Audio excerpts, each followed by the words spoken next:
Yeah, that was a day for sure. I remember, playing against Kobe, man. Kobe used to talk trash, but it's hard to kind of go back and forth with him, not only because he shoot a lot, but he making them. And you don't get that many attempts. No, not even close. I finally got a post up on him. You know what I mean? I got the ball on the post. I'm backing him down. I'm looking at him like, and I'm gonna, that's how I'm looking at him. Hit him with the shoulder. I turn around to shoot it. He just, wow, whole arm off, right? I'm on the baseline. The referee right there. So I turn and look at the referee. Kobe takes off with the ball. I'm like, so I'm talking to the referee, arguing with him. And as I'm talking to the ref, Kobe is saying something to me, like, you better pay attention. Like, you know what I'm saying? Because I start saying something to Kobe too about hacking ass, you know what I'm saying? So as I'm talking to the referee, Kobe shoots like 10 feet from the three-point line, net, and gives me a little smirk, like look at me, and then the referee look at me like he on Kobe's side, you know what I'm saying? Kobe just run down the court just talking to me like I'm a kid, and next thing you know, Pop just subbed me out the game, so I'm on the sideline looking like I was just a bump, you know what I mean? Like Kobe, one thing about Kobe, he gonna talk to you, and he gonna get every shot. And you're not gonna get the same amount of attempts as him. Close. You know what I mean? So Kobe people don't know, Kobe talk a lot of trash, bro. Yeah. It might not be curse words, it might be nothing like that, but it's just what he gonna do to you. And he'll tell you before he do it. He talked a lot of trash, didn't he? A lot. It was trash. It was intelligent trash. Right. Warning. Don't believe the AI trading hype until you watch this entire video. Hi, I'm Lane Mendelsohn. I'm the president of Vantage Point AI, the leading market forecasting software that's helped over 35,000 traders find life-changing trading opportunities just like these. I've been featured on news networks such as Fox Business, Yahoo Finance, and even at the NASDAQ. I was even named one of the top 10 tech entrepreneurs to follow. If you've been curious to learn how to utilize AI in your trading, there's plenty of other new startup companies with very little to no actual experience in the markets, trying to capitalize on the new AI trends to make a quick buck. Meanwhile, our AI trading platform was pioneered by my father back in the late 1980s, and our long history of predicting markets with 1 to 3 days in advance with up to 87.4% proven accuracy speaks for itself. You see, so many of these software companies and YouTube influencers want to cherry pick a few big winning trades. It's easy to draw lines on old charts and show where you could have or would have or should have to earn results, right? But it's a whole different ball game when you're able to actually Some people talk like reckless. Right? Like it was intelligent trash. Like he made you always second guess everything you're doing. Right. Like he always did, ooh, like, yeah, he always did that. Like, bro, you're not open, bro. Yeah. I'm not even gonna go help over there. Right. Hey, whoa, whoa, whoa, whoa, whoa. Yeah. Mouse in the house. Mouse in the house. You're not even in the pole. Yeah. Like it was just random stuff. Right. It's just random stuff. Oh yeah. How many fouls you got? Like, is this a conversation? Oh, am I trying to guard you? Right. I think you got 2. Here comes your third. Okay, and then you jump. Whoop, third. Go sit on the bench. Stupid. Stupid. Like it was just one of those things where when you played him, you're playing a mental war. I used to tell people guarding him, he tries to mentally fuck you too, because physically, there's not much you can do with him, but he tries to get that mental battle too, whether it's talking shit, elbowing you, grabbing you, pump faking you 18 times, and then you jump and he barely slides against you and the ref calls a foul. So it was a battle, just like I said, but that was my favorite. Whenever I played, I was just like, hell yeah, I get to play Kobe tonight. You know what I mean? And my whole thing is, you're not gonna start great offense with good defense regardless. You just want to make them work for everything. Make it difficult on them. Make them work. No easy layups. You go to the basket, I'm gonna foul the shit. I'm not giving you no easy layup. I'm gonna make you work for everything. And even though having 30 points, I want you to take 30 shots. And so when I come into the league, I come in and I remember I walk in the locker room the first day. I'm sitting next to Steph and Clay, and I'm like, yeah, we're gonna talk trash to everybody. And they was like, man, like, you on your own. We don't really do that. I'm like, y'all better talk trash with me or we gonna have a problem. And so I go out, being the dumb rookie that I am, and I try to trash talk Kobe Bryant. Great. Now, mind you, I get in the game, I probably played 24 seconds that game. I get in the game for a defensive stop to take us into overtime and regulation. And most people run a play like you pin down here, you pin down there, we're trying to get somebody over. Kobe just flashed the ball. And so he flashed the ball and it's me and Kobe, mano a mano. And I lock up, I get to sitting down. We know what shot Kobe going to, shimmy, fade away over the left shoulder, he missed. I said, yeah, let's go, baby, we're going overtime. He said, come on, young fella, that ain't had nothing to do with you, I just missed.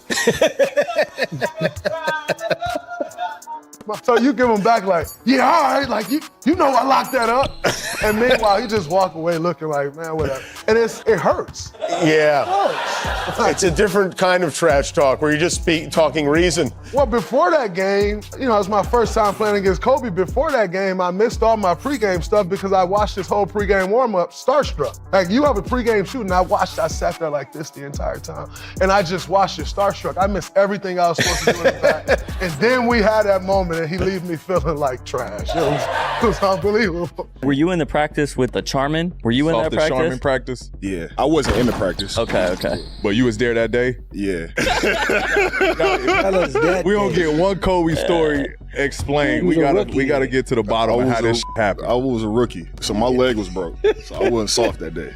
Okay.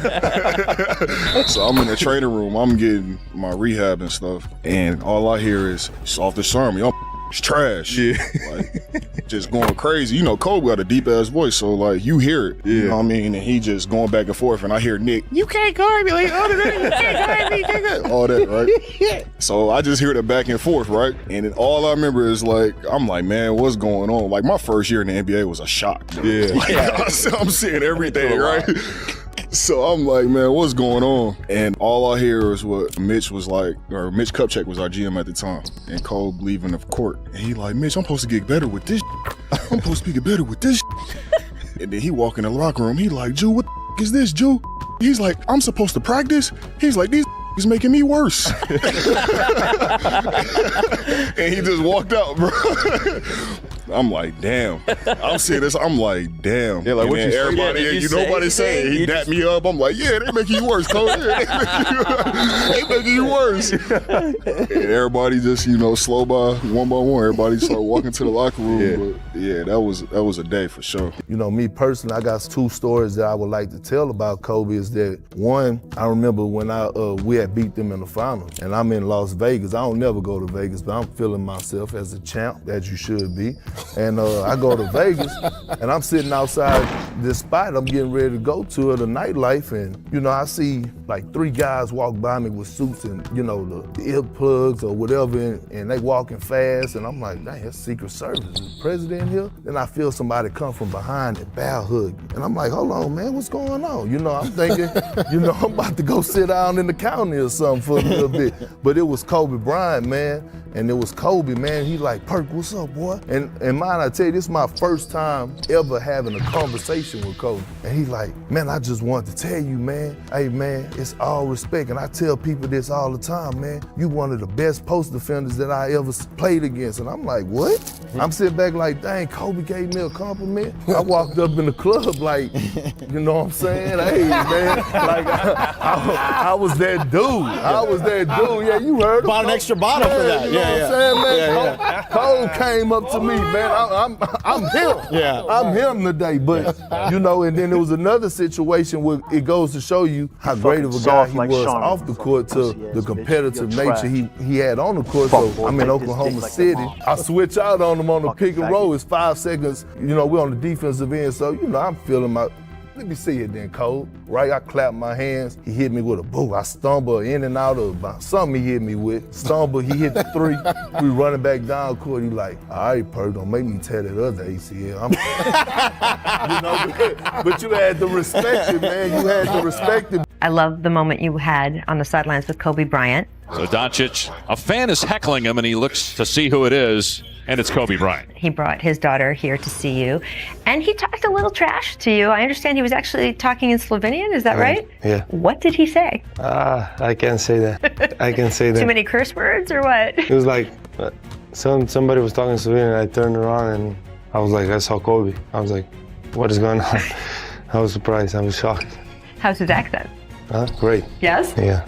I know Kobe since, I watched him a lot. He was just amazing, him and, LeBron was obviously my favorite, but I always watched Kobe, he was a beast. I guarded Kobe in the Garden, which I can't remember how much he had, but I know I had multiple steals against him, to where in the game, in my head, all I'm thinking of is when I have this conversation with my brother after the game, how I'm gonna tell him how I stole a ball from Kobe, how I stripped Kobe before he was gonna take a shot, how I drove by Kobe and got a dunk. Like, I'm thinking about all these things in my head, and I'm like so geeked. The fourth quarter start, Wait, you were already celebrating? Not celebrating. In your head, though, you were already like, in my head, I I'm got just stories thinking. to tell. You know what I'm saying? Right. I'm just thinking like, gee, I was having that out of body experience. Like, Yes, gee, like, let me this- appreciate this is amazing. Like, we in the garden, they going crazy. I got my player editions on. I just stole that thing from Kobe. Like, you know what I mean? Linsanity was going on. I'm like, Wait, was this the Friday night game in the Garden, the Linsanity game? It might have been. But the one No, that, no, it wasn't that. I honestly can't. because Kobe went for 34 that night.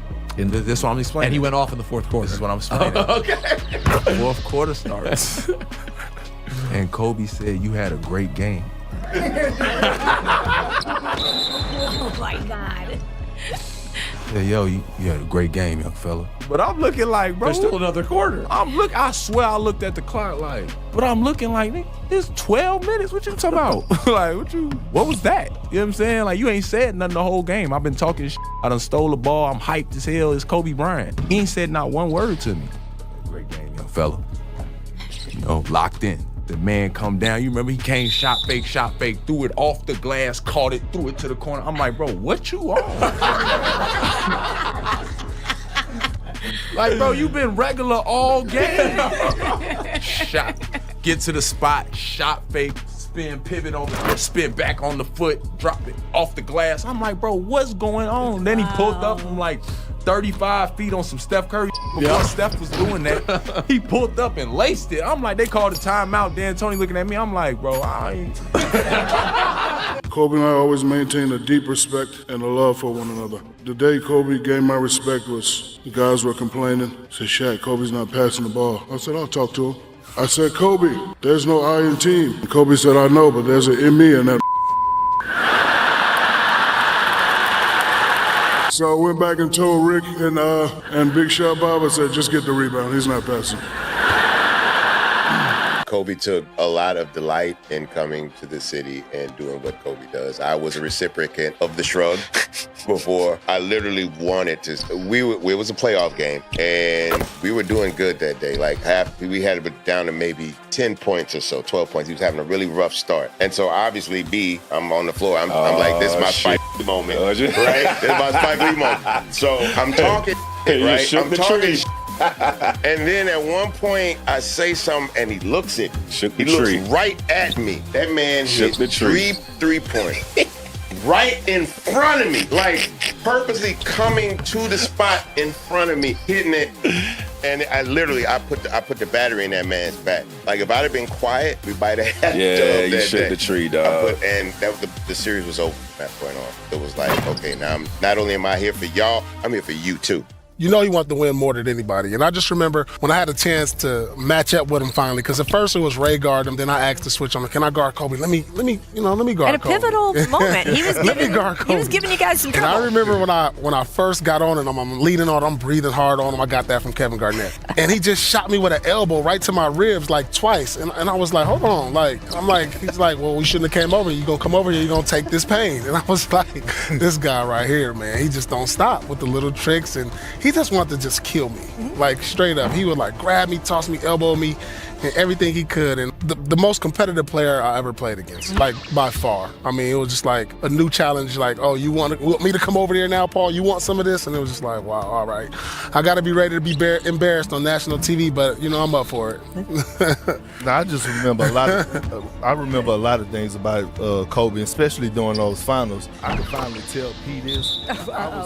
I was scared to death facing Kobe. I mean, because he was scary, man. You just didn't know what to expect. And I just remember one play I was trapping the pick and roll, and he kind of got around the screen and shot a three. And I remember Coach Tibbs yelling at me like, "Bird, keep him in front of you." So in the timeout, I was like, "Hey Tibbs, you want to come out here and try to guard him? How about you come out here and try to do it?" But he was the ultimate competitor. Kobe. When you think about Kobe, it was another story when I was in Oklahoma City, and I remember we was playing them in the playoffs, and we was trying to trap him, and I'm trying to give my team some life and bring that tenacity, and he goes to the free throw line, and I'm like, hey, ain't none of that up in here today. And I was like, we gonna lock this up today. And he was like, man, hey, you know what, Perk? I got 30,000 reasons why you can't stop me today. So I was just wow.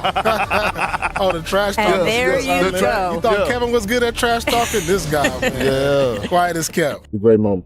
You have any memorable Kobe trash talk moments? Yeah, I told this story before about how we played during the regular season. It was like day before All-Star break, and we beating them pretty good in OKC, and you can basically say you can have this game. You can't sit at my table. I got at that time. Did they have 5 yet? Yeah, they have 5 championships, so it was just like, you guys are playing well, but you don't know what it feels like to hit the top, you know, and that was a nice little jab right there. You know, as a young player, you feel like you're coming up quick and you feel like you're establishing yourself, and then you got a guy who's on another level as far as accomplishments and experience push you back down to another level. So it was humbling, but it was also motivation. When too much work bogs you down, Asana helps you handle it. That's because Asana is where humans and AI coordinate work together. AI makes it easy to hand off routine tasks, streamline workflows, and keep everyone focused on the work that matters most. That's how work gets handled. That's Asana. Visit us at asana.com. That's ASANA.com. Fried shrimp, melted cheese, mayonnaise, ketchup, all on a roll. This is a SHAQ Daddy sandwich. When he played in Orlando, Shaquille O'Neal ordered this custom sandwich often enough that a local restaurant put it on the menu. On the night in 2000 when he won his first championship with the LA Lakers, Shaq couldn't sleep. So his personal chef made him a SHAQ Daddy at 5 a.m. After finally getting some shut-eye, Shaq did a week or 2 of media appearances, enjoyed the championship parade, then headed to Vegas to do Vegas stuff with his friends. After that, he went home to Orlando, hunted a little, and hung out by the pool. All this comes from one of several O'Neal autobiographies, Shaq Talks Back, published in early 2001. Apparently, he also spent some time that offseason writing. When he was ready, Shaq returned to LA and signed a maximum salary contract extension with the Lakers. He joked he would spend all this new money on Krispy Kreme donuts. In reality, he got a new custom car and a bunch of gifts for his teammates.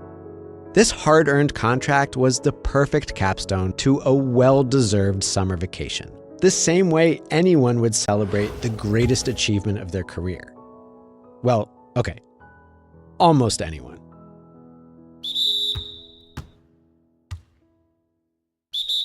If you want to get promoted to lead basket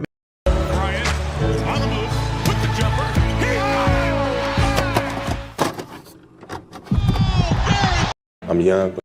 It was like, no. There's something in great game. With that bot on get in a running for him, but his agent, Arn Tellem again, who was my friend, he wanted him to play in Los Angeles. And we had Michael Cooper to work out against him, and Michael Cooper was a tremendous defensive player.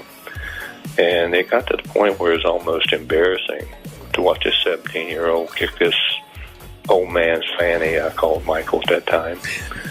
And well, I just said, hey, we don't need to see this anymore. I said, this is ridiculous. I mean, this guy he's the best player in the draft. So the goal was to be the first one at breakfast. So I set my alarm. I make sure I'm up by sunrise. I get out of bed. I put on my gear and I head downstairs. But when I get there, Kobe's already there with ice packs on his knees, drenched in sweat. Now, it took me a minute to figure it out, but this guy wasn't only awake before me. He had already worked out. He had just played in the finals days earlier. Meanwhile, I'd been off for months and I was still exhausted. What he had done that morning was incomprehensible to me. That dedication he had only days after falling short of an NBA championship. That taught me something I've never forgotten. Legends aren't defined by their successes. They're defined by how they bounce back from their failures. Kobe, old school throwback with a new school twist. Yeah, that's you exactly know. what he was. And I remember when he left, when he was leaving it, the last game in Atlanta, and I went in the locker room afterwards. I said, "Man, I love the way you played the game. You never made excuses. You played hurt, didn't make excuses, held people accountable." I said, "You the last of our kind. I mean, you leave, the last of our kind leaves with it." Damn. And he looked at me. He said, "Man, that's really means a lot coming from you, because a lot of the legendary guys have told me that." I said, "It's true, man. That's just true." He was a student of the game, too. And I said, "Man, you played no matter what. I mean, you played really on a bad Achilles, which nobody's going to do that." Kobe, I mean, if you talk about comparisons, he the closest to me as a Michael-like player ever. There's only one meat stick I trust for my family, and it's the one we make at Paleo Valley. What if I told you that most meat sticks on the market contain a hidden ingredient soaked in ultra-processed oils? Now, many people are surprised by this, but most meat sticks you find at the grocery store, even those labeled grass-fed, contain a hidden ingredient called encapsulated citric acid. Encapsulated citric acid is essentially citric acid. And I don't think you'll find too many people that would disagree. With Cole, we think we know how to work out until we see some working out. When we played Lakers, I'll come to the game like 3 o'clock, and that's when he'd be working out. And he'd be elbow. One dribble, pull up, you jump, he comes right after you, 500. Same spot, same movement, hard as. There was one time where he tried to fire his trainer because the trainer wasn't fouling him as hard as Rajah Bell would. Wait, Rajah Bell, you playing us tonight. You ain't playing the Suns till next month. You over here working out for Rajah Bell. Yeah. But that's where his intensity, the hardest defender that defended him, that's how he trained. So he's training that when he goes up and Rajah came down and he was gonna go up, Rajah hit him. So that's how he took 500 shots. Going up, someone's coming down, hitting him, and he still got to put it up. And I'm sitting there like, yo, this is crazy. And it was kind of interesting, too, that you and Kobe started out as, adversaries and then grew closer because of one moment there. Right. Which I don't know how often that happens, but, you have the flinch, and then all of a sudden, you guys eventually become very good friends. Yeah, I mean, that was Kobe and myself kind of started. I met him in 98 when I went to UCLA. Him coming to LA at 18, he was young, and he was around UCLA all the time. So, we'd see him. He'd be playing pickup games with us in the summertime. He would work out in Poly. I would sneak back in and watch him train. So it kind of just became like wow, okay, I'm going to have to eventually guard someone like this one day to eventually make in the league, and then just respecting each other, knowing every time, we played each other. I really looked forward to it. And then, it kind of came to a head in Orlando in 2010 with the ball fake. And then after that season, he called me up and literally said, anyone crazy enough to with me is crazy enough to play with me. Do you want to be a Laker? And literally 3 days later, I was a Laker. So we went from opponents to teammates to brothers, because we were both going through a lot of stuff off the court that season. So we were bonding on and off the court, going to dinner, hanging out, spending time together. And I got a chance to really know him as a person, not just the basketball player. Kobe Bryant now, he's going to be retiring after. I remember season 1. You said, who is this kid? His 20th season, all with the Lakers. Had one of the greatest careers in basketball the history. The body just will not allow him to be what he once was any longer. No one understands what it takes to be great. The force that drives you to do what others don't. The sacrifices made, all with one purpose in mind. Push yourself to become better. The extra seconds, minutes, hours of work put into perfecting one's game. Lifting yourself above the rest. To make sure your name will forever be synonymous with one word: greatness. What does it take to be great? Work ethic, determination, drive. It takes ability, it takes a desire. Baylor moves on Russell again, turns and puts up a tremendous field goal. I think it takes years of players relying on you to take the big shot, make the great play. Do the things that bring success to the team. That's what it's all about. And it's getting out and measuring yourself against others. And I think that when you have an attitude like that, I think that's part of greatness. The first time I met Kobe was just out of high school. He was out here for a workout, and I've never seen anyone work out as hard as Kobe. I've never seen anybody that prepared. He was 17 years old and was ready to play NBA basketball. That's pretty amazing. I think Jerry West was the one who said this. He said, I want this kid because this kid has more talent than anybody I have playing for me right now. And he had a great team. Just a kid who would never take a night off. Even if it wasn't going well, it was always going to be trying to slay the dragon. If you don't have that type of work ethic, you don't get to enjoy the benefits. Out to Kobe. What a way to finish! Killer instincts is not the confidence in yourself. I can make this shot against anybody. I can make this play. You want to win. There's extra pressure to play for a team that is expected to win, but that's an incentive that most athletes enjoy. They want to prove to everybody that they can deliver. 81 points for Kobe. It's the most points scored by one individual in the game since Wilt Chamberlain. They call him the Black Mamba. I mean, man, deadly. He was just, to me, one of the greatest ball players I've ever seen to play basketball. His quickness and agility and ability to get his jump shot off from anywhere, you had to respect that. He was an issue for the defense.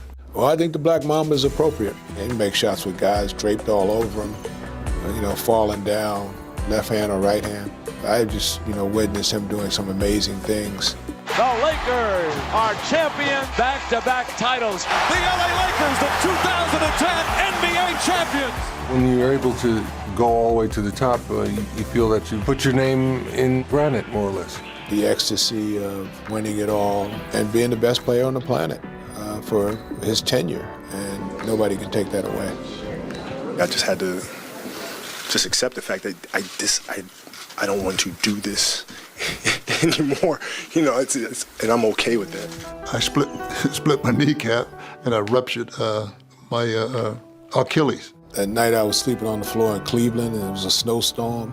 My knees was hurting. The tendonitis was kicking in overtime. Are you gonna go slide on the floor if the ball that's 20 feet away from you? No, you're not gonna do that. And physically, I just couldn't do the things that I did when I was younger. And when you can't do that, that's time to quit.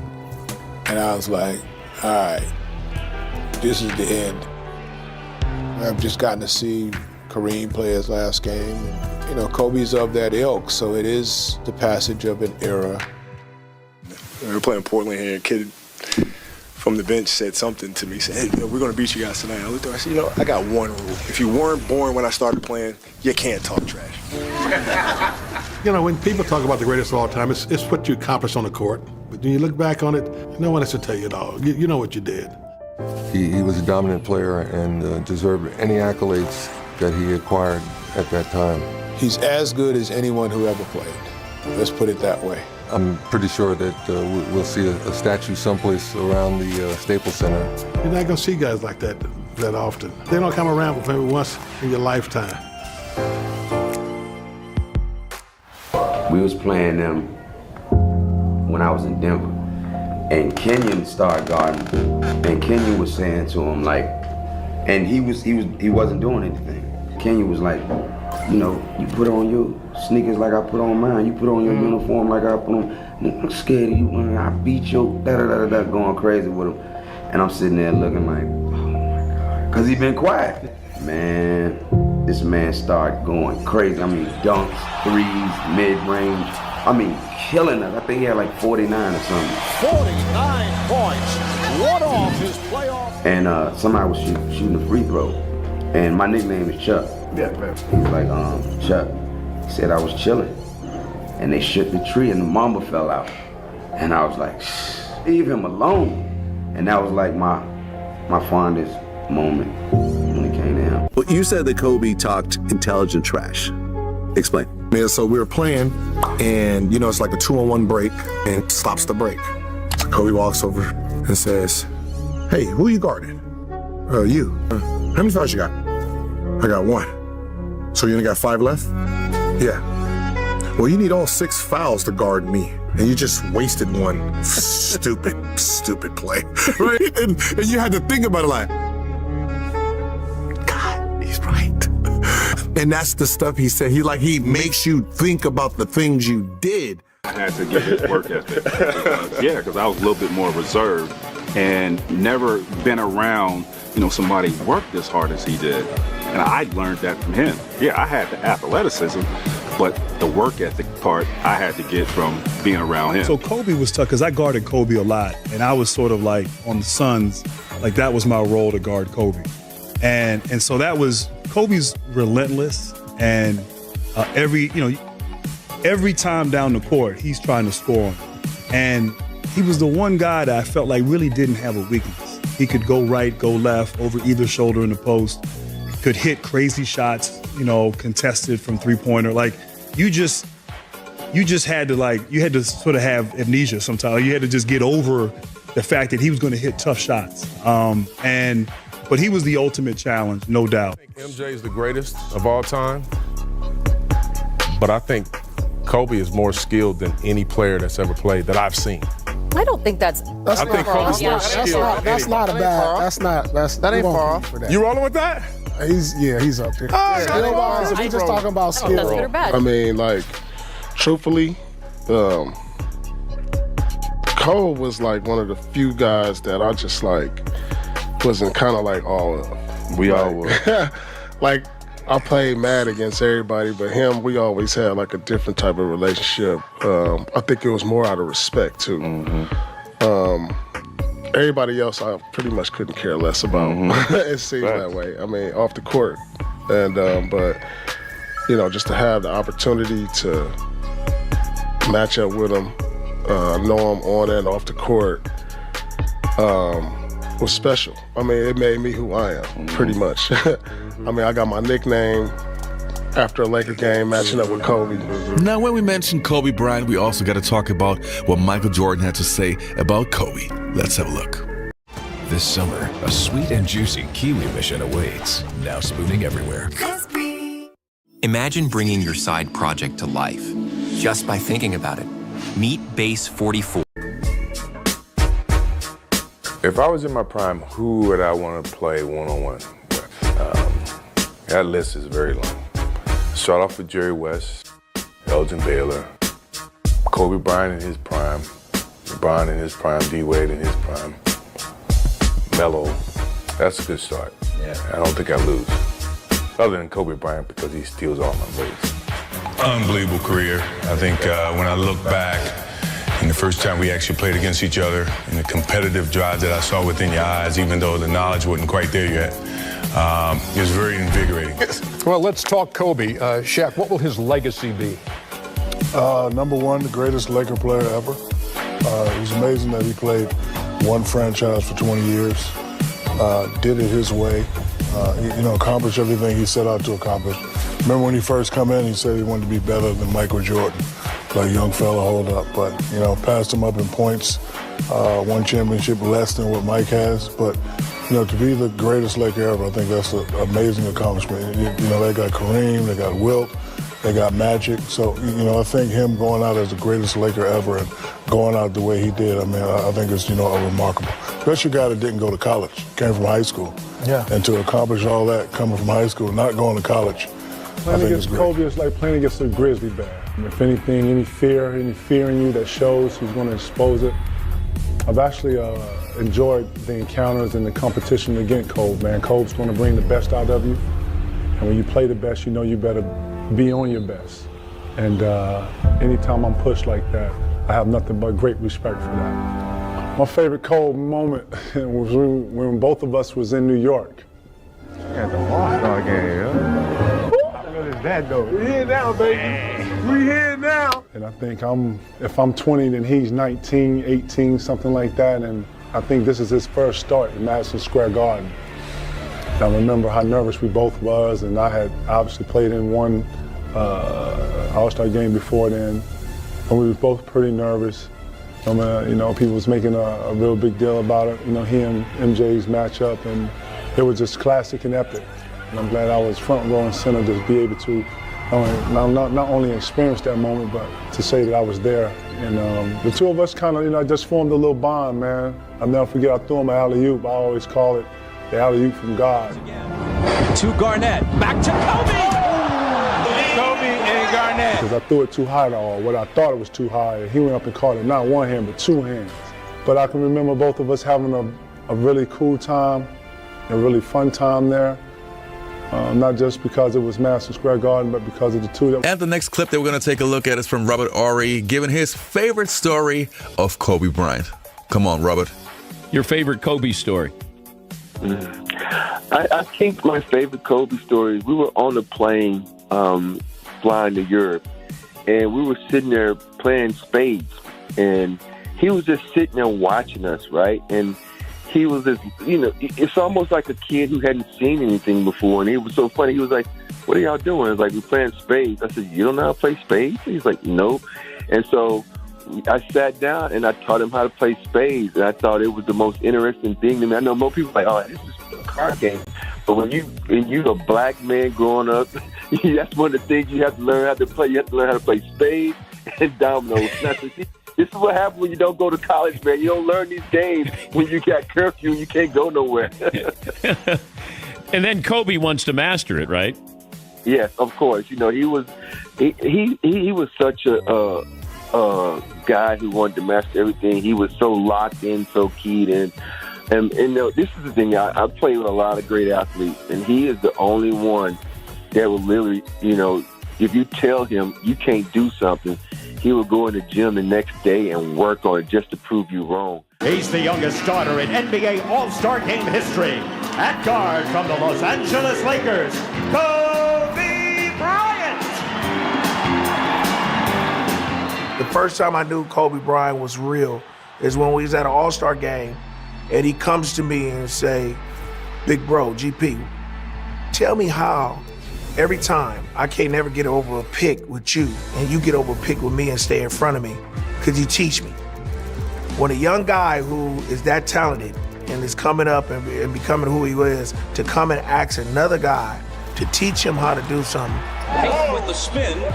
Bryant, Kobe's first All-Star hoop. It shows volumes of what he was. And I wasn't afraid to giving them tips. In the same year, he made all defensive team, first team with me. Here's a steal by Kobe. Watch this play. And then he continued to make it with me year after year. And I just thought about that and I said, that's a kid that had determination and fight and wanted to play basketball and do it the right way. The young man that you think may be as good a shooting guard or as good a player as in this game, and that's Kobe Bryant. Very special human.